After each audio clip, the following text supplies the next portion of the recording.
Huwag kayong magkasala, at huwag niyong hayaan na lumipas ang araw na galit pa rin kayo. Huwag kang magagaling. Pigilan mo ang iyong poot.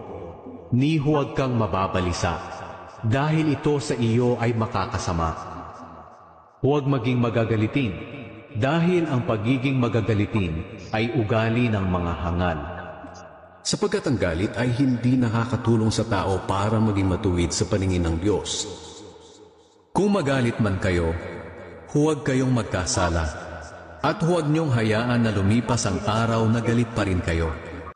Huwag kang magagaling. Pigilan mo ang iyong poot. Ni huwag kang mababalisa, dahil ito sa iyo ay makakasama.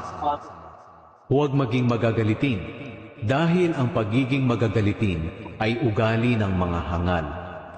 Sapagkat ang galit ay hindi nakakatulong sa tao para maging matuwid sa paningin ng Diyos. Kung magalit man kayo, huwag kayong magkasala, at huwag niyong hayaan na lumipas ang araw na galit pa rin kayo. Huwag